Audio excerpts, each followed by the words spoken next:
मतलब मोबाइल छोड़ना आज के समय में, प्राण छोड़ सकते हैं लेकिन मोबाइल नहीं छोड़ सकते।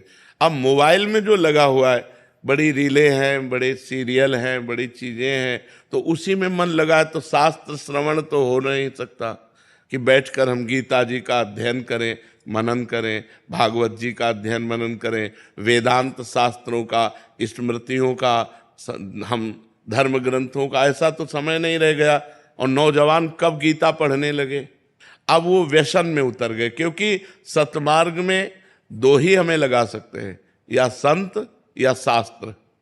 शास्त्र स्वाध्याय का समय नहीं और संतों पर श्रद्धा नहीं। ये तो भगवान की विशेष कृपा कहो कि हवा सी चली है तो सब संतों पर श्रद्धा करने लगे नौजवान, नहीं तो ऐसी पीछे बातें आई थी कि जिनमें संत श्रद्धा थी वो भी नष्ट हो गई थी। तो दो ही हैं जो समाज को सुधार सकते हैं, धर्मशास्त्र, धर्म महापुरुषों के वचन, संतों के वचन।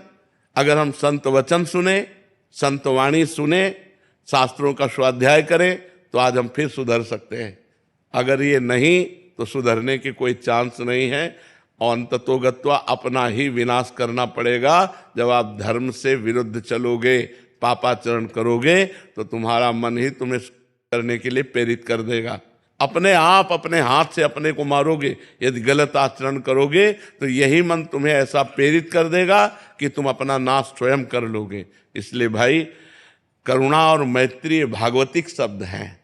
जब तक हम दूसरों के प्रति दया का भाव नहीं लाएंगे, करुणा का भाव नहीं लाएंगे, सबसे मैत्री नहीं करेंगे, तो हमारा मनुष्य जीवन मनुष्य। अब आप सोचो, पति पत्नी में मैत्री भाव नहीं है।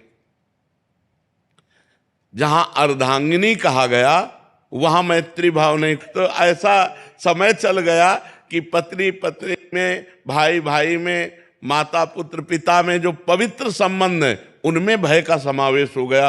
अपनी माँ को पुत्र मार डाल रहा है, माँ अपने पुत्र को मार डाल रही है। मतलब बड़ा विचित्र समय आ रहा है। जब ये घटनाएं सुनो तो लगता है, शास्त्र में लिखा है कुपुत्रो जायेत क्वचिदपि कुमाता न भवति।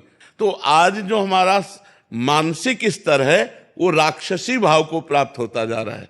जहां दैवी संपदा आनी चाहिए, सात्विक भाव आने चाहिए, भगवत भाव आने चाहिए, वह राक्षसी भाव बढ़ रहे हैं। यदि हम नाम जप करें, संतों की वाणी सुने, शास्त्र स्वाध्याय करें, तो हमारा सुधार हो सकता है।